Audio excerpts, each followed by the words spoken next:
है दोनों का मगर एक फिजा में, परवाज़ है दोनों का मगर एक फिजा में, करगस का जहावार है शाही का जहावार, करगस का जहावार है शाही का जहावार। ए अमर भाई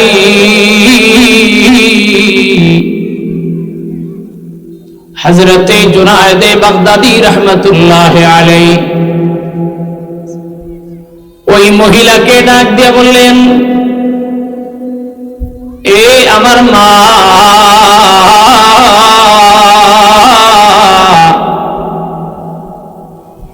আমার মুখের দাড়ির দাম বেশি না তোমার ছাগলের মুখের দাড়ির দাম বেশি? ও আমার মা, এই প্রশ্নের উত্তর আমি এখন দিলাম না মারে, এই প্রশ্নের উত্তর আমি কয়েকদিন পরে দিয়ে দিব। জুনায়েদে বাগদাদির নজর,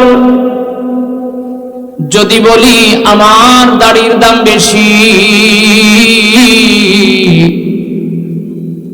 আর মরার সময় যদি আমি বেঈমান হয়ে মারা যাই, তবে আমার দাড়ির কি লাভ হবে? এই জন্য মহিলাকে ডাক দিয়ে বলে, মা আর কয়েকদিন অপেক্ষা করো, কয়েকদিন পরে আমি তোমার প্রশ্নের জবাব দিয়ে দিব রে মা। এই কথা বলে জুনায়েদে বাগদাদি তার বাড়িতে চলে গেলেন। কয়েকদিন পরে তিনি অসুস্থ হয়ে গেলেন। মুরিদানদেরকে ডাক দিয়ে বলে, মুরিদেরা যদি দেখো আমার মরার আগে আমার জবান দিয়ে কালেমা বের হয় আর এই অবস্থায় মারা যায়, তবে আমি ভেবে নিতে পারি পরওয়ারদিগারে আলম আমাকে জান্নাতের টিকিট দিয়ে দিছেন। কেননা আমার নবীকে বলতে আমি শুনেছি,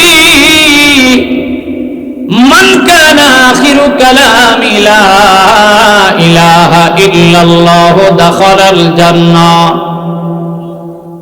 যার জীবনের সর্বশেষ কথা হবে লা ইলাহা ইল্লাল্লাহ, জীবনে যার বাক্যটা লা ইলাহা ইল্লাল্লাহ হবে তারপরে মারা যাবে, আল্লাহ পাকের পয়গম্বর বলেছেন ওই বান্দাকে আল্লাহ পাক দয়া করে মায়া করে জান্নাত দান করবে।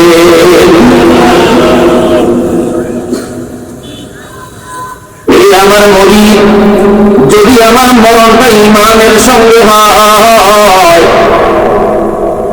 তবে আমার মরার পরে জানাজা পড়ায়া কাফন পড়ায়া গোসল দিয়া কবরস্থানে যখন নিয়ে যাইবা, ওই বুড়ি মহিলার বাড়ির সামনে আলবিনায় দিয়ে নিয়ে যাইবা। ও আমার প্রিয় ভাই, কয়েকদিন পরে জুনায়েদে বাগদাদির মরণ হয়। কালিমা পড়তে পড়তে ঈমানের সঙ্গে তার মরণ হয় রে আমার ভাই। ওনার খলিফারা, ওনার মুরিদানেরা সুন্দর করে গোসল দিয়া কাফন পড়ায়া জানাজার নামাজ আদায় করে কবরস্থানের দিকে রওনা করেছেন। বুড়ি মহিলার বাড়ির আঙ্গিনা দিয়া জুনায়েদে বাগদাদির লাশ নেওয়া হয়। ও দোস্ত, আজীব কারামত, হতভাগার বিস্ময়কর কারামত। জুনায়েদে বাগদাদি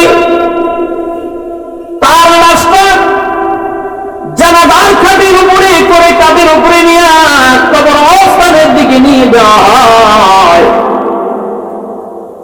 যেই বুড়ি মহিলার বাড়ির সামনে গিয়া পৌঁছে গেল, জুনায়েদে বাগদাদি রাহমাতুল্লাহ আলাইহি মাথাটা খানিকটা উপরে উঠে যায়। ডাক দিয়া কে বুড়ি মা,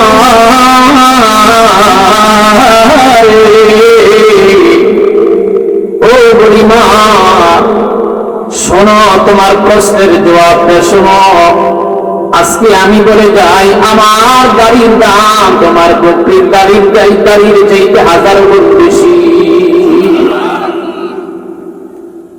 বুড়ি মহিলা ডাক দিয়ে কয়ে,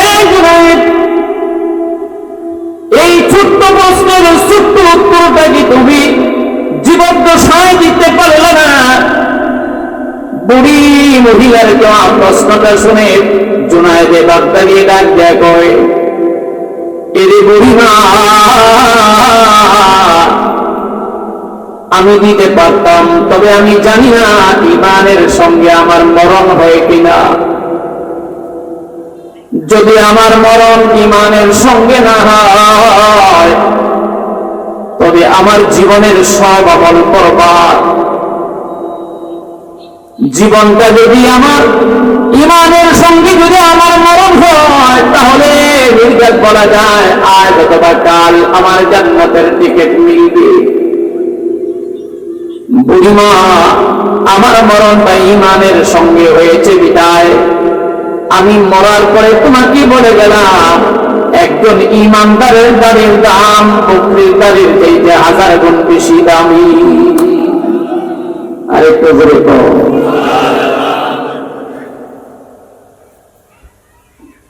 मेरे प्यारे भाइयों, এই জুনায়েদে বাগদাদি ইন্তেকালের পরে মাজারে হকের মধ্যে আসছে একজন মুরিদ দেখা হয়, স্বপ্নযোগে দেখা হয়। জুনায়েদে বাগদাদিকে ডাক দিয়া কয়, ও আমাদের উস্তাদ জি, জানতে বড় ইচ্ছে হয় আল্লাহ পাকের পক্ষ থেকে আপনার সঙ্গে কি মুআমালা করা হয়, কি মুআশারা করা হয়, কি ব্যবহার করা হয়। জুনায়েদে বাগদাদি ডাক দিয়ে বলে, ও আমার মুরিদগণ, দুনিয়ার মানুষকে ডেকে বলবা আল্লাহ পাক আমাকে ডেকে ডাকবে, জুনায়েদ, তোমার জীবনের কোন আমল আমার কাছে পছন্দ হয় নাই। তোমার জীবনের আলোচনা, তোমার জীবনের লিখনি, তোমার জীবনের বন্দেগী, তোমার জীবনের ইবাদত আমার কাছে পছন্দ হয় নাই। তবে সালাতাইনি রুবাইয়াতিন ফি জাওফিল লাইল, এই জুনায়েদ একদিন রাতের বেলা 2 রাকাত তাহাজ্জুদ নামাজ পড়ে আমার দুয়ারে একা একা নীরবে নিভৃতে চোখের পানি ফেলে কেঁদেছিল। রে জুনায়েদ, রাতের আধারে 2 রাকাত তাহাজ্জুদের পরে 2 ফোঁটা চোখের পানি আমার কাছে এসা প্যার মনে হয়েছে। এরে জুনায়েদ, আমি 2 ফোঁটা পানি তোমার মিজানের নেকের পাল্লায় আমি দিয়ে দিছি। দেওয়ার পরে দেখলাম সারা জীবনের সমস্ত আমলের চাইতে রাতের আধারের 2 রাকাত তাহাজ্জুদের পরে 2 ফোঁটা চোখের পানির ওজন তোমার সারা জীবনের সমস্ত আমলের চাইতে বেশি। মাহি জেনাদারি মগমে হি জেনাদারি, মাহি জেনাদারি মগমে হি জেনাদারি, दस्तार नदारी मगमे पेचे नदारी, दस्तार नदारी मगमे पेचे नदारी। জুনায়েদে বাগদাদিকে ডাক দিয়ে কয়, হে জুনায়েদ, জীবনের সব আমল এক পাল্লায় ওজন করা হলো, রাতের 2 রাকাত তাহাজ্জুদের নামাজকে এক পাল্লায় ওজন করা হলো। এই আমার জুনায়েদ, 2 ফোঁটা পানি, 2 রাকাত তাহাজ্জুদ তোমার সারা জীবনের সমস্ত আমলের চাইতে বেশি দামি হওয়ার কারণে এই জুনায়েদ, যাও আমি তোমাকে মাফ করে আমার জান্নাতি বানায়া দিলাম। ও মুহতারাম ভাইও, এবার বলেন জীবনের কোন আমল আল্লাহ পাকের কাছে পছন্দ হয়? কেউ বলতে পারবেন? হতে পারে আজকের মাহফিলটাও আল্লাহ পাকের কাছে কবুল হয়ে যেতে পারে। কি ভাই, পারে কি পারে না? আরো জোরে বলে। এই জন্য আমরা আজকের এই জান্নাতের বাগানে যারা আসছি বড় ভাগ্যবান। এত সুন্দর মাহফিলকে যারা ঠেলাঠেলি করে আসে না, বরঞ্চ মাহফিলে প্রতিরোধ করার জন্য চেষ্টা করে, তা আমি বলবো আপনার নাম মুসলমানের খাতায় দেওয়ার দরকার নাই, আবু জাহেলের যে খাতায় নাম আপনার নাম সেই খাতায় দিয়ে দেন। কারণ আবু জাহেলের মতাদর্শ ছিল وقال الذين كفروا لا تسمعوا لهذا القرآن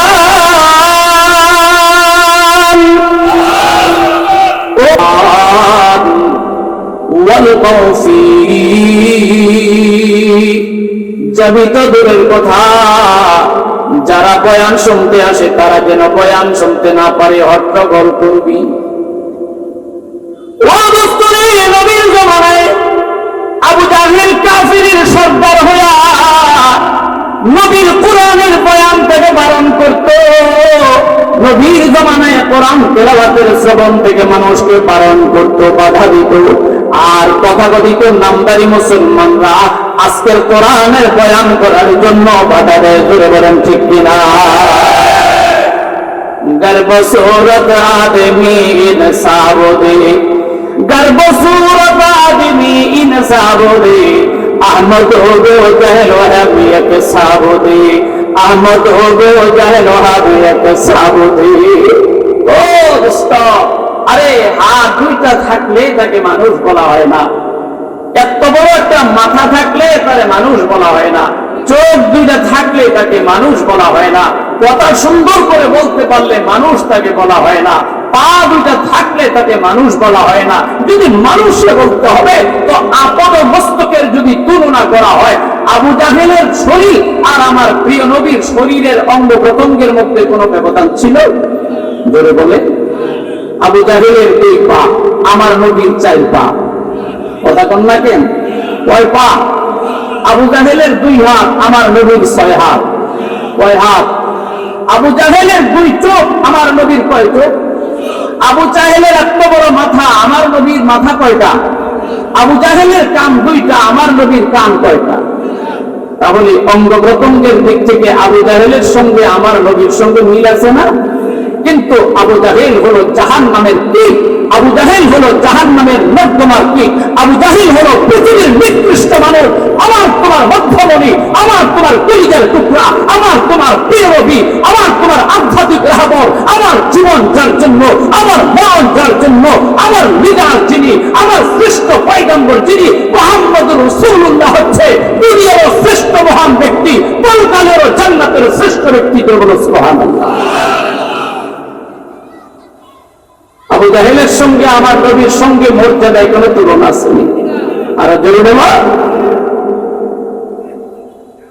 এই জন্য মানুষ হওয়া বড় দায়। দোস্ত, আপনাদেরকে আমি একটু কষ্ট দিচ্ছি, আপনারা কষ্ট নিয়েন না। সবাই একটু একটু আওয়াজে বলেন আল্লাহু আকবার। এবার একটু টেস্ট করতে চাই, আপনারা দাঁড়াইলে আওয়াজটা কেমন হয়। সবাই একটু আল্লাহু আকবার বলে দাঁড়ান। নারায়ে তাকবীর, নারায়ে তাকবীর, কোরআন সুন্নাহর আলো, কোরআন সুন্নাহর আলো, ঘরে বাইরে আলো, নারায়ে তাকবীর। কষ্ট হয়েছে আপনাদের? অনেক সময় বসেছিলেন, এবার জায়গাটা একটু চেঞ্জ করেন। এক জায়গায় বসে থাকলে বিরক্ত লাগে, সবাই একটু আমার কাছাকাছি আসেন। যার সামনে মাঝখানে একটু জায়গা ফাঁকা রাখেন, শয়তান বসার লেগে, শয়তান বসার লেগে একটু জায়গা রাখলেও মাশাআল্লাহ। সবাই একটু জমা জমা বসেন। বাবা এই লাইটটা অফ করে দেন, এই লাইটটা অফ করেন, আমার বাবাদের কষ্ট হচ্ছে, এই লাইটটা অফ করেন। এই লাইটের নিচে কেউ বসতে চাইতেছে না। মাশাআল্লাহ, সবাই জমা জমা বসেন। আর একটু জিকির করেন, লা ইলাহা লা ইলাহা ইল্লাল্লাহ। এই লাইটটা অফ করে দেন।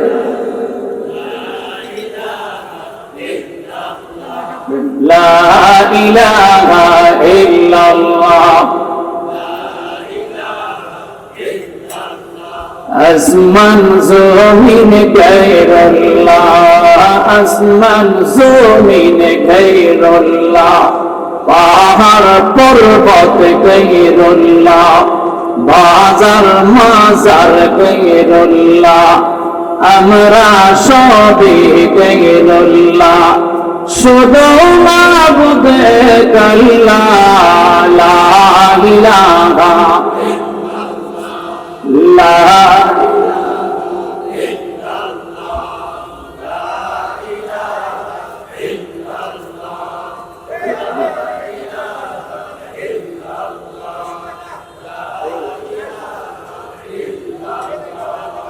لا إله إلا الله، لا إله إلا الله محمد رسول الله صلى الله عليه وسلم। তাহলে দোস্ত, আমি যে আলোচনাটা করলাম এত সময়, একটা মূল কথা বলা উদ্দেশ্য, আমরা যদি একই কালিমা, একই কোরআন, একই নবী, একই আল্লাহ বিশ্বাসী হই, তাহলে আমাদের ভিতরে ঠেলাঠেলি, ধাক্কাধাক্কি, পারাপারি, উড়াউড়ি, ঝগড়াঝাটি, মতনৈক্য, মতবিরোধ করা কি উচিত হবে? আরো জোরে বলতে হবে।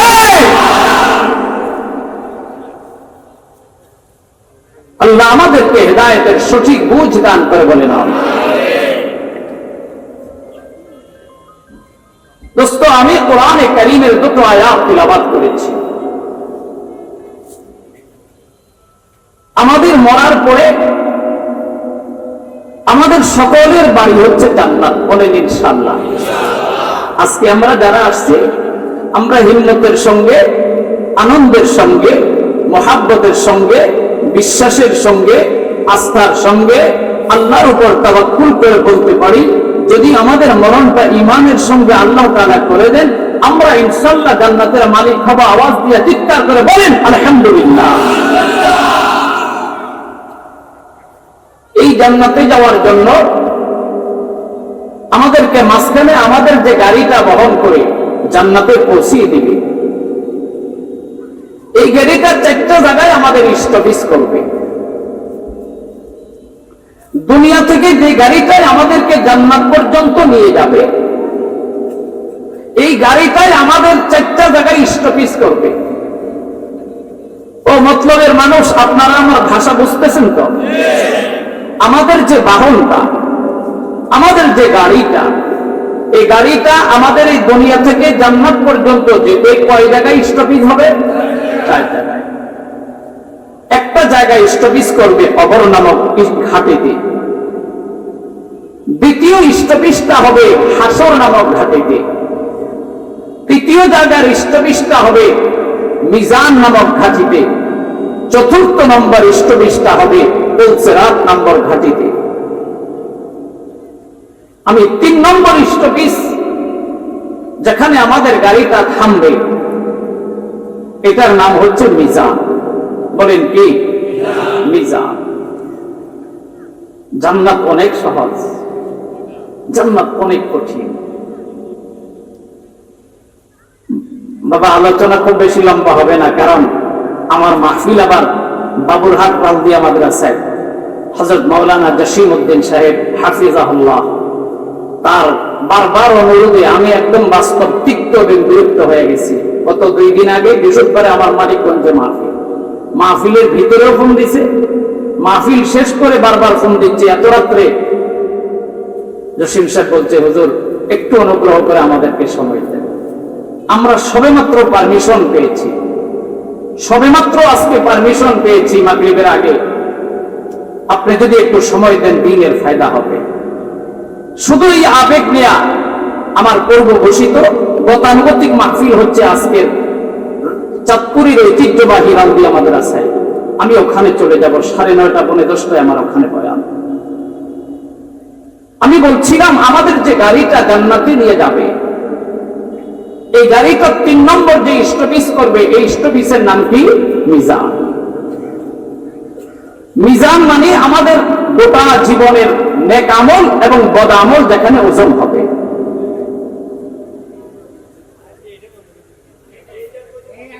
বাবা সব বন্ধ করে দিলে অন্ধকার হয়ে যাবে, একটু সবর করেন, একটু সবর করেন। তারপরে দেখেন অনেক মিডিয়াম্যানরাও তো আছে, ওনাদের একটু খোরাক দেন। একদম অন্ধকার হয়ে গেলে মিডিয়াম্যানরা আমার চিৎকার করবে। একটু মেহরবানি করে সবর করেন। তো আমাদের সবচেয়ে ঝুঁকি আমার, কেন জানেন? আমি তো বয়ান করি, আমার মুখ খোলা থাকে। আপনারা তো চুপ করে আছেন, মুখ দিয়ে ঢোকার ভয় নেই, কিন্তু আমার মুখ দিয়ে পোকা ঢোকার ভয় বেশি। এই জন্য আপনারা একটু সবর করেন।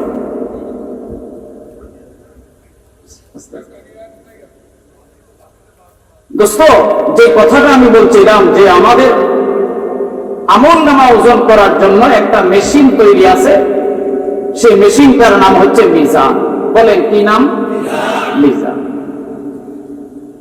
এই মিজানে যার আমলের ওজনে, মিজানে যার পাল্লাটা ভারী হবে, খুব বুঝবেন।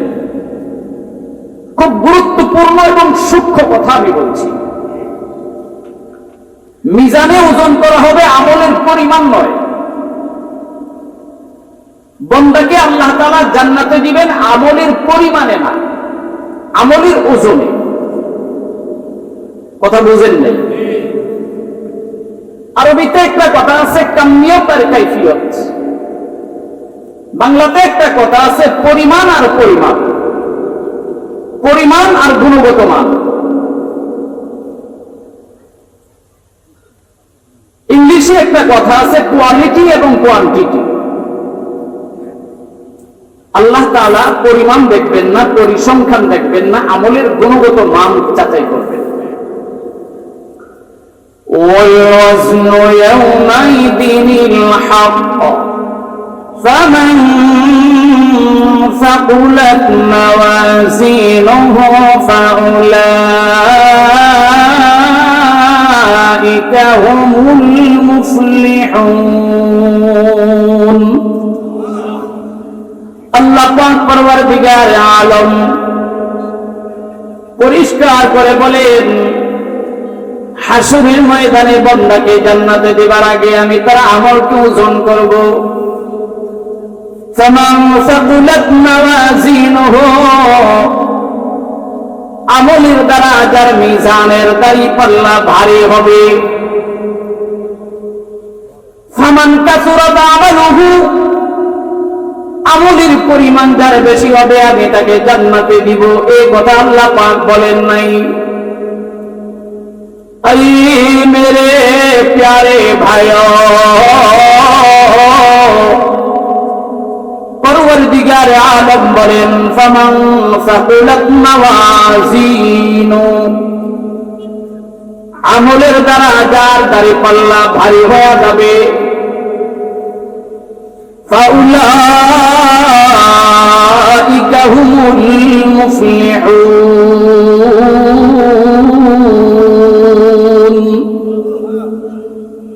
আল্লাহ পাক বলেন আমলের দ্বারা যার দাড়ি পাল্লা ভারী হয়ে যাবে আমি আমার ওই বান্দাকে আমার জান্নাতের টিকিট দিয়া দিব। ও দোস্ত, এবার আমাদের গবেষণার বিষয়, আমল কি দ্বারা ভারী হয়? ও আমার প্রিয় বন্ধু, আমল কি দ্বারা ভারী হয়? আমল কি দ্বারা ওজন দ্বারা হয়? যেমন দোস্ত, যদি আপনারা সেমাই রান্না করতে যান, মিষ্টান্ন তৈরি করতে যান, তাহলে চিনি যত কম দিবেন মিষ্টি তত বেশি হবে। চিনি যত বাড়াবেন, গুড় যত বাড়াবেন, সেমাই রান্নাটা, মিষ্টান্ন বানানোটা তত বেশি মিষ্টি হবে। ও দোস্তরে, পরওয়ারদিগার আলম আমার পয়গম্বরের মাধ্যমে তোমাকে জানাইছে, এ আখিরি জামানার পয়গম্বর উম্মত, আমলের ওজনকে ভারী করার জন্য আমল বেশি প্রয়োজন নাই, আখলিস দীনাকা ইয়াকফিকাল আমালুল কলিল। আমল যদি অল্প হয়, অল্প আমল দিয়েও তোমার জান্নাতে যাওয়ার ব্যবস্থা হয়ে যাবে। দোস্ত, পরওয়ারদিগার বলতে চান আমল কেমনি ভারী হয়? আমলকে ভারী করার জন্য দুইটা গুণ আছে, দুইটা কোয়ালিটির চিনি আছে। এই দুইটা বৈশিষ্ট্য আমলের মধ্যে যখন পয়দা করতে পারবেন, মেরে মোহতারাম ভাইও, ওই সামান্য আমল দ্বারাও তোমার জান্নাতে যাওয়ার জন্য যথেষ্ট হয়ে যাবে। আমলের ভিতরে দুইটা গুণ বা দুইটা বৈশিষ্ট্য তৈরি করা। এই দুইটার ভিতরে একটা হচ্ছে ইখলাস ফিদ্দীন। বলেন, একটা হলো কি? ইখলাস ফিদ্দীন। আপনাদের ইখলাসপুর কাছে না, এই জন্য আমি ইখলাসের কথা বলছি। ইখলাসপুর কাছে না, কারণ এই ইখলাসপুর তো আমি কয়েকবার মাহফিলে আইছি। যেহেতু ইখলাসপুর কাছে, এই জন্য আমি ইখলাসের কথা বললাম। আসলে নামটা বড় সুন্দর। আমলের ওজন বাড়াবার জন্য আমলের ভিতরে দুইটা বৈশিষ্ট্য তৈরি করা যায়। একটা হচ্ছে ইখলাস। ইখলাস কাকে বলে? আল্লাহর জন্য একাগ্র চিত্তে, কায়মনোবাক্যে আল্লাহকে খুশি করার জন্য, নবীকে খুশি করার জন্য কোন আমল যদি হয়, এই আমলটাকে আরবিতে বলা হয় ইখলাসওয়ালা। আমলের ভিতরে ওজন পয়দা করার সবচেয়ে বড় মেডিসিন। ওয়ামান ইউতিইল্লাহ ওয়ার রাসূল, ও মেরে মোহতারাম ভাইও, আল্লাহ পাক পরওয়ারদিগার আলম বলেন, আমলটা যদি পয়গম্বরে দো আলমের নমুনা মতো হয়, আমলটা যদি পয়গম্বরের সুন্নাহ মোতাবেক হয়, আমলটা যদি পয়গম্বরের তরিকা মোতাবেক হয়, আমলটা যদি পয়গম্বরের পছন্দ মোতাবেক হয়, আমলটা যদি পয়গম্বরের মতো করে হয়, যদিও আমলটা ছোট, যদিও আমলটা খাটো, যদিও আমলটা অল্প, রব্বে কারীম বলেন ওই আমলের মধ্যে আমার পয়গম্বরের সিল থাকার কারণে ওই আমলটা আমার কাছে জান্নাতের চাইতে বেশি দামি হয়ে যায়। মুহাম্মদুর রাসূলুল্লাহ সাল্লাল্লাহু আলাইহি ওয়াসাল্লামের তরিকাওয়ালা, সুন্নাহওয়ালা, আদর্শওয়ালা আমল যদি হয়, আর সেই আমলটা যদি ছোট হয়, আল্লাহ তাআলার কাছে ওই আমলটা দামি না বেদামি? প্রিয় না অপ্রিয়? আহা, সাহাবায়ে কেরাম, বহু সাহাবায়ে কেরাম আমার ছিলেন, যারা আমাদের মতো লম্বা সময় নামাজ পড়ার সময় পায়নি, আমাদের মতো লম্বা সময় রোজা রাখার সময় পায়নি, কিন্তু সাহাবায়ে কেরামদের ভিতরে ইত্তেবায়ে সুন্নাত ছিল। নবী আলাইহিস সালাম যখন যা বলতেন, আপনারা আশ্চর্যান্বিত হবেন। একদিন মসজিদে নববীতে রাসূল পাক সাল্লাল্লাহু আলাইহি ওয়াসাল্লাম বয়ান করতেছেন। তো আপনারা কিছু লোক মাহফিলের চতুর্দিকে দাঁড়ানো আছেন না, তো মসজিদে নববীর চতুর্দিক দিয়ে কিছু সাহাবায়ে কেরাম দাঁড়িয়ে আছে। তো নবী আলাইহিস সালাম বললেন, বসো, কোরআনের বয়ান হচ্ছে, বসো। দাঁড়ায় থাকা এটা আদব নয়। নবী আলাইহিস সালাম মসজিদে নববীতে বলছেন এই কথা। হযরতে আব্দুল্লাহ ইবনে মাসউদ রাদিয়াল্লাহু তাআলা আনহু বাড়ি থেকে মসজিদে নববীর দিকে যাচ্ছেন। চলার পথে হযরতে আব্দুল্লাহ ইবনে মাসউদের কানে আসছে, নবী আলাইহিস সালাম বলতেছেন, তোমরা বসো। আব্দুল্লাহ ইবনে মাসউদ রাদিয়াল্লাহু তাআলা আনহু এই কথা শোনার সঙ্গে সঙ্গে যেখানে দাঁড়িয়েছিলেন ওখানে বসে গেছেন। আরেকটু জোরে কোন। আমি জিজ্ঞেস করি, আব্দুল্লাহ ইবনে মাসউদকে বসার জন্য কি নবী বলছেন? নবী তো বলছেন মসজিদে নববীতে যারা তোমরা বসে আছো। হযরতে আব্দুল্লাহ ইবনে মাসউদ রাদিয়াল্লাহু তাআলা আনহু মসজিদের বাইরে রাস্তায় বসে আছেন। সরকারে তো আলমের বয়ান শেষ হয়, রহমতুল লিল আলামিন মসজিদের বাইরে তাকায় রেখে আব্দুল্লাহ ইবনে মাসউদ রাস্তার মধ্যে বসা। নবী ডাক দিয়ে কয়, হে আব্দুল্লাহ রে,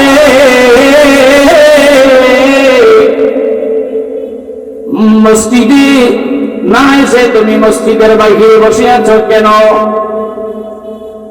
আব্দুল্লাহ ইবনে মাসউদ রাদিয়াল্লাহু তাআলা আনহু ডাক দিয়ে কয়, পয়গম্বরে দো আলম, এ আমার হাবিবি কিবরিয়া, এ আমার প্রিয় লিডার, এ আমার প্রিয় নেতা, এ আমার মধ্যমণি, এ আমার কলিজার টুকরা, আমি জানি আপনি বলেছেন মসজিদে নববীতে যারা আপনার বয়ান শুনছে তাদেরকে বসার জন্য বলেছেন, আমি জানি। কিন্তু আমি চিন্তা করলাম আমার প্রিয় নবী বলেছেন তোমরা বসো, আমি তো রাস্তায় চলতেছি, আমার জন্য চলা শোভা পায় না, আমার জন্য হাঁটা শোভা পায় না, এই জন্য আমার বিবেক আমাকে বলছে, এই জন্য আমার ভালোবাসা আমাকে তাড়া দিয়ে চলছে। এ আব্দুল্লাহ ইবনে মাসউদ, তোর নবী বলেছেন বসার জন্য, তুই যেখানে আছো সেখানে বসে যা। এটার নাম হবে ভালোবাসা, এটার নাম হবে সুন্নতের ইত্তেবা, এটা হবে নবীর কথার প্রতি মহব্বত আর ভালোবাসা। এই ভালোবাসা নবীর কথার প্রতি, নবীর সুন্নতের প্রতি যে দেখাতে পারবে, আমার নবী ডাক দিয়ে কয়, মান আহাব্বা সুন্নতি ফাকাদ আহাব্বানি, যে আমার কথাকে মহব্বত করলো সে যেন আমাকে মহব্বত করলো, যে আমাকে মহব্বত করলো আমার সঙ্গে তার জান্নাতে যাওয়ার জন্য নিশ্চয়তা আছে। এটাকে ইত্তেবা বলা হয়, এটাকে অনুসরণ বলা হয়, এটাকে মুত্তাবে সুন্নত বলা হয়। সুবহানাল্লাহ পড়ে। মেরে মোহতারাম ভাইও,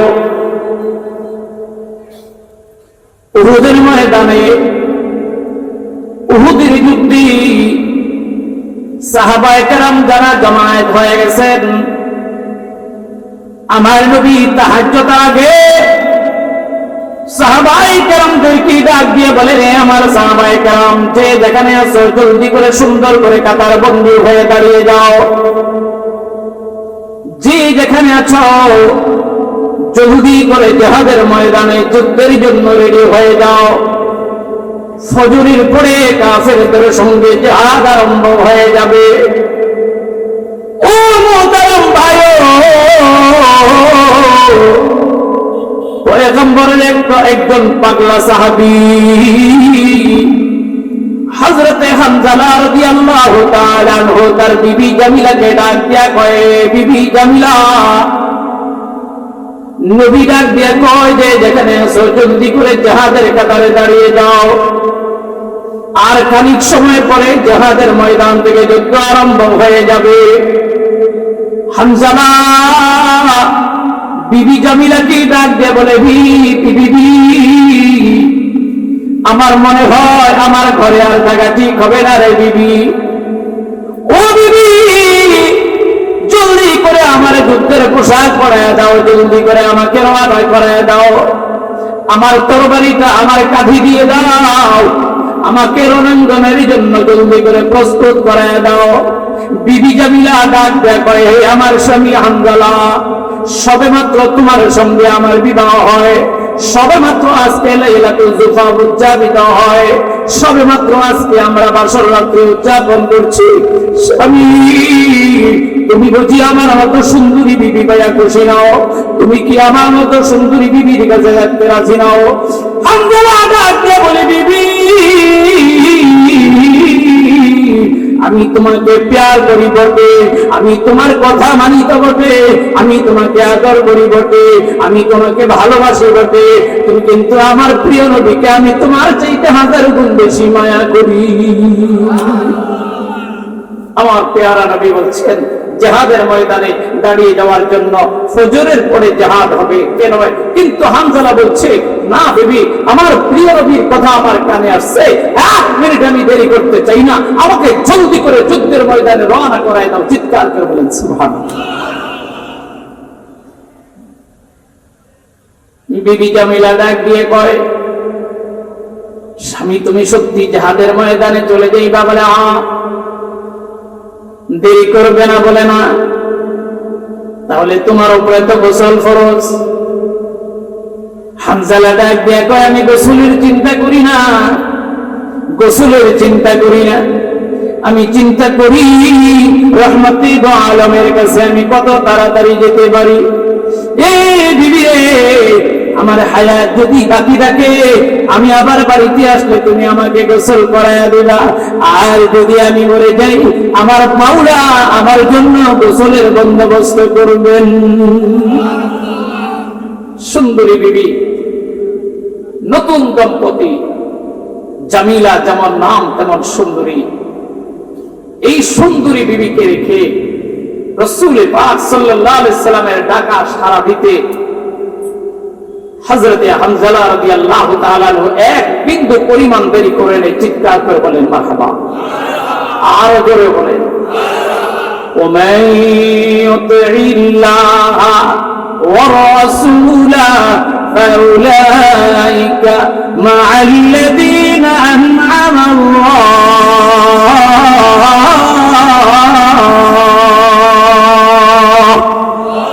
আল্লাহ পাক পরওয়ারদিগারে আলম বলেন, ও মোহনপুর এলাকার মুসলমান, ও মতলব এলাকার মুসলমান, তুমি কোথায় আছো আমি দেখবো না, তুমি কোথায় থাকো আমি দেখবো না, তুমি কোন ঘরে থাকো এটা আমি দেখবো না, তুমি কোন পরিবারে থাকো আমি দেখবো না, তুমি কোন পরিবেশে থাকো আমি দেখবো না, কি খাও আমি দেখবো না, আমি দেখতে চাই আমার প্যারা নবীর জীবন আদর্শ তোমার কাছে কতটুকু আছে, তোমার কাছে যতটুকু থাকবে তোমার আমলের ওজন ততটুকু বাড়বে, আর আমলের ওজন যত বাড়বে নবী কয় সে যার আমলের ওজন যত বেশি তার জান্নাত আমি নবীর সঙ্গে তত তাড়াতাড়ি। তাহলে আমল ওজন করার জন্য 2টা হাতিয়ার, এই 2টা হাতিয়ারের ভিতরে একটা হাতিয়ারের নাম হচ্ছে সরকারে দো আলমের অনুসরণ, রহমতে দো আলমের অনুসরণ, রহমতে দো আলমের অনুকরণ, আল্লাহর নবীর অনুসরণটাই মুহাব্বতের পরিচয় হবে। বলে বলেন ঠিক কিনা? আমাদের সমাজে অনেক মুসলমান ভাই আছেন নবীকে মুহাব্বত করে, এটা বাস্তব, অন্তর থেকে নবীর মুহাব্বত করে, কিন্তু মাথায় টুপি নাই, মুখে দাড়ি নাই, গায়ে পাঞ্জাবি নাই, নবীর সুন্নত নাই, না চলায় আছে, না খাওয়ায় আছে, না দোকানে, না বাড়িতে, না ঘরে, না সামাজিক জীবনে, না রাষ্ট্রীয় জীবনে, না ব্যক্তির জীবনে, না পারিবারিক জীবনে নবীর মুহাব্বত মিলে আছে, কিন্তু নবীর সুন্নত তার আমলে, কথা বুঝেন নাই? অন্তরে নবীর কি আছে? মুহাব্বত আছে, কিন্তু প্র্যাকটিক্যাল আমলে নবীর কি নাই? সুন্নত নাই।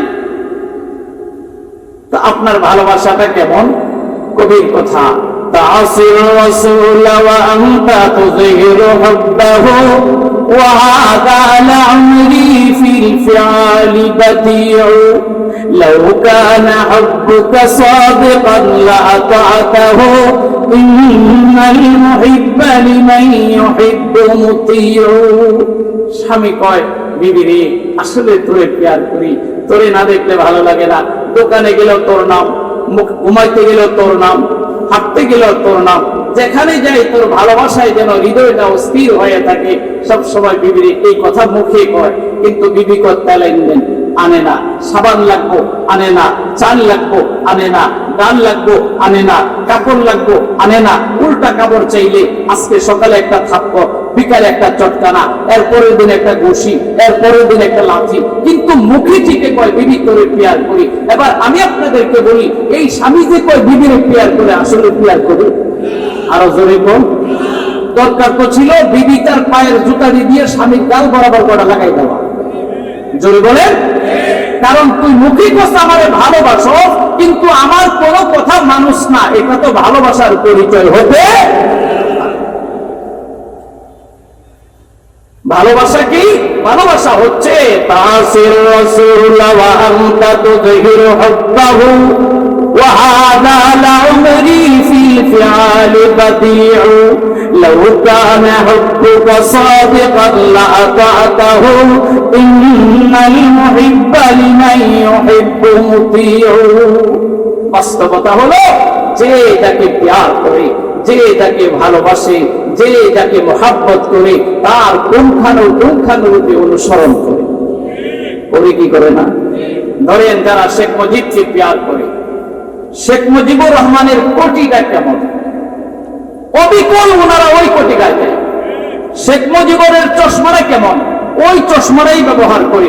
শেখ মুজিবুরের চুলগুলি কেমন ছিল, ওইভাবে চুলগুলি রাখে। শেখ মুজিবুরের ড্রেসটা কেমন ছিল, ওইভাবে ড্রেসটা পরে। জিয়াউর রহমানকে যারা ভালোবাসে, জিয়াউর রহমানের চলন তার কাছে, জিয়াউর রহমানের পোশাক তার কাছে, জিয়াউর রহমানের বক্তৃতা তার কাছে, জিয়াউর রহমানের চুল তার কাছে।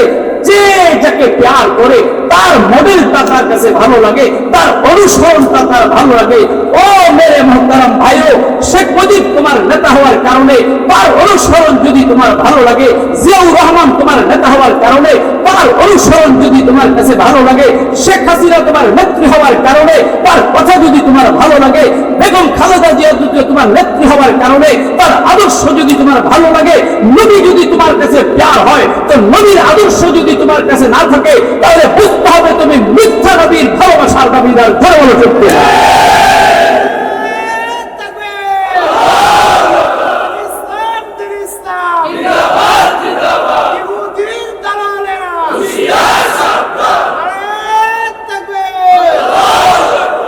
তাহলে নবীর ভালোবাসার প্রমাণ হচ্ছে সাহাবায়ে কেরামদের এক আজীব হালত আমি শুনে আলোচনা শেষ করছি।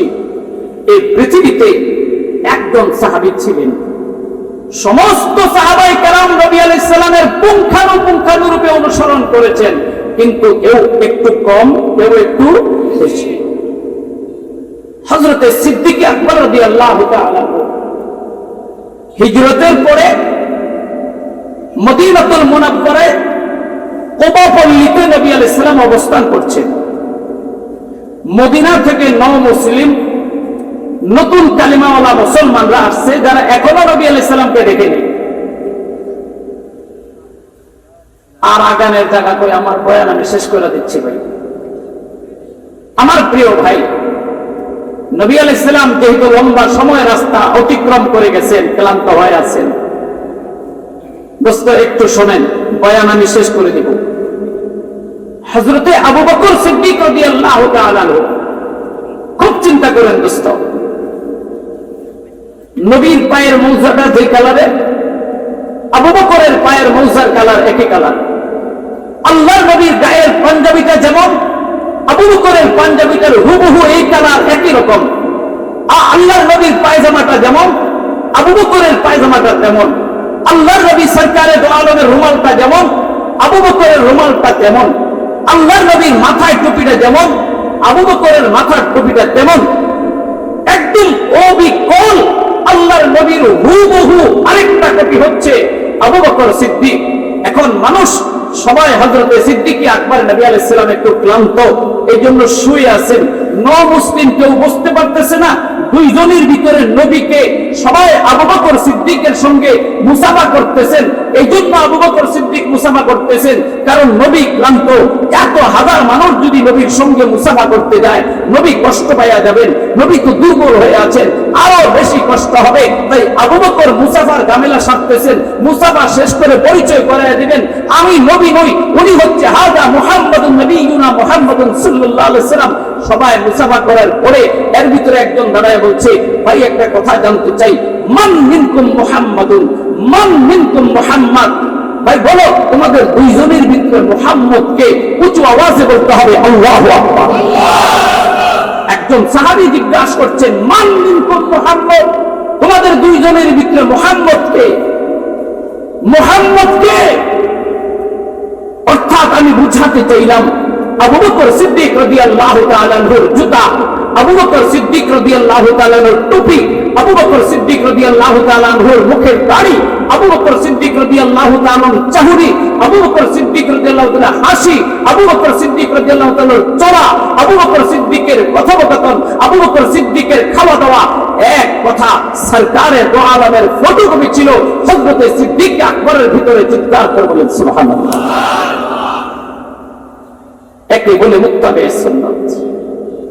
আর এই ইত্তেবার কারণে কি হয়েছে, নবী আলাইহিস সালাম বলছেন যে সমস্ত নবীদের ভিতরে সর্বপ্রথম আমি জান্নাতে যাব, আর উম্মতের ভিতরে সর্বপ্রথম আমার আবু বকর আল্লাহর জান্নাতে যাবে। নবীর সুন্নতের বরকতে এতটা আগায় আছে, ওমর আগাইতে পারে নাই, উসমান আগাইতে পারে নাই, আলী আগাইতে পারে নাই, সোয়া লক্ষ সাহাবায়ে কেরাম আগাইতে পারে নাই। হযরত সিদ্দিক আকবর রাদিয়াল্লাহু তাআলা আনহুর ব্যাপারে আমার নবী বলছেন, লাউ কুনতু মুত্তাখিদান খলিলান, লাউ কুনতু মুত্তাখিদান খলিলান লাত্তাখাযতু আবু বকর খলিলা, লাত্তাখাযতু খলিলান আবু বকর। আমি যদি দুনিয়াতে আল্লাহ ছাড়া কাউকে বন্ধু বানাইতাম, আমি যদি দুনিয়ার জীবনে কাউকে আল্লাহ ছাড়া বন্ধু বানাইতাম, আমি আবু বকরকে বন্ধু বানাইতাম। যেহেতু আল্লাহ ছাড়া কাউকে আমি বন্ধু বানাই নাই, তাই আবু বকরকে বন্ধু বানাইতে পারলাম না। আমি যদি সলক্ষ সাহাবায়ে কেরামের ভিতরে কাউকে বন্ধুরূপে গ্রহণ করতাম, বন্ধুত্বের জায়গায় নির্বাচন করতাম, আমি আল্লাহর পরে আবু বকরকে নির্বাচন করতাম। চিৎকার করে বলেন সুবহানাল্লাহ। এই ছিল আবু বকর। ও মেরে মুহতারাম ভাইও, আব্দুল্লাহ ইবনে ওমর রাদিয়াল্লাহু তাআলা আনহু, ওমর রাদিয়াল্লাহু তাআলা আনহুর ছেলে আব্দুল্লাহ মদিনাতুল মুনাওয়ারা থেকে মক্কায় আসতেছেন। এর আগে নবীর সঙ্গে একবার আব্দুল্লাহ মদিনা থেকে মক্কায় এসেছিলেন। নবী আলাইহিস সালাম একবার এই জায়গায় স্টপিস করেছেন। তো আব্দুল্লাহ রাদিয়াল্লাহু তাআলা আনহু ওমরের বড় ছেলে রাদিয়াল্লাহু তাআলা আনহু, আব্দুল্লাহ উটের পিঠ থেকে নেমে ঠিক নবী আলাইহিস সালাম যেই জায়গায় গিয়ে বসেছিলেন, হযরতে আব্দুল্লাহ রাদিয়াল্লাহু তাআলা আনহু ওই জায়গায় গিয়ে একটু বসে আছেন। তো বাদবাকি সফর সঙ্গীরা জিজ্ঞাসা করলেন যে হুজুর, বিষয়টা বুঝলাম না। এমন না যে আপনি পেশাব করতে গেলেন, এমন না যে আপনি পায়খানা করতে গেলেন, এমন না যে আপনি একটু বিশ্রামের জন্য গেলেন, কিন্তু সবেমাত্র ওটের পিঠ থেকে নামলেন, ওখানে বসলেন, মিনিট খানেক বসে আবার চলে আসলেন। আব্দুল্লাহ বলছে, জানো, আমি মদিনাতুল মুনাওয়ারা থেকে মক্কাতুল মুকাররমায় আমি আমার প্রিয় নবীর সফর সঙ্গী হয়ে একবার গিয়েছিলাম। এই জায়গায় প্রিয় নবীর ওটটাকে দাঁড় করিয়ে আমি যেখানে বসেছিলাম, আমার প্রিয় নবী ওখানে কাযায়ে হাজত করেছিলেন, ইস্তেনজার জরুরত পুরা করেছিলেন, টয়লেট করেছিলেন। আমার তো টয়লেটের জরুরত নাই, কিন্তু আমার প্রিয় নবী যেই জায়গায় বসে আমার নবীর নূরানি চেহারা, আমার নবীর নূরানি বডির আলোর বাতাস যেই মাটির ভিতরে লেগে আছে, আমি ওটের পিঠ থেকে নেমে 1 মিনিটের জন্য নবীর অনুসরণ করতে গিয়া নবীর ওই জায়গায় আমি বসে, যদিও আমার পেশাবের জরুরত ছিল না, পায়খানার জরুরত ছিল না, কিন্তু নবী যেখানে বসছে আমার মন চাইলো আমি ওখানে বসবো। তাই নবীর সুন্নতের ইত্তেবা করার জন্য বিনা জরুরতে ওখানে গিয়ে আমি বসছি। এটা হচ্ছে নবীর প্রতি অগাধ প্রেম আর ভালোবাসা। চিল্লিয়া বলেন সুবহানাল্লাহ। এজন্য মেরে মুহতারাম ভাইও, সরকারে দো আলম আল্লাহ পাকের পয়গম্বর আল্লাহ পাক বলছেন, ওমাইয়ুতিল্লাহ ওয়ার রাসূলা, আল্লাহর গোলামি, আল্লাহর নবীর পায়রবি যে করবে, আল্লাহ পাক বলছেন, ফাউলাইকা মা'আল্লাযীনা আন'আমাল্লাহু আলাইহিম। আমার প্রথম তেলাওয়াতকৃত আয়াতের ভিতরে ওয়াল ওয়াজনু ইয়াওমাইযিনিল হক ফামান সাকুলাত মাওয়াজিনুহু ফাউলাইকা হুমুল মুফলিহুন। নেকের দ্বারা আমলের পাল্লা কিভাবে ভারী করবে, এর ভিতরে 2টা তাফসীর লিখছে যে আমলকে ভারী করার জন্য 2টা হাতিয়ার। একটা হাতিয়ার হলো ইখলাস ফিদ্দীন, আল্লাহর জন্য ইবাদত করা। 2 নম্বর হাতিয়ার হচ্ছে নবী মুহাম্মদুর রাসূলুল্লাহ সাল্লাল্লাহু আলাইহি সাল্লামের তরিকার সুন্নাত মোতাবেক আমল করা। আল্লাহ তাআলা আমাদের সকলকে নবী আলাইহিস সালামের সুন্নাহ মোতাবেক আমল করার তৌফিক দান করে। সকলে বলে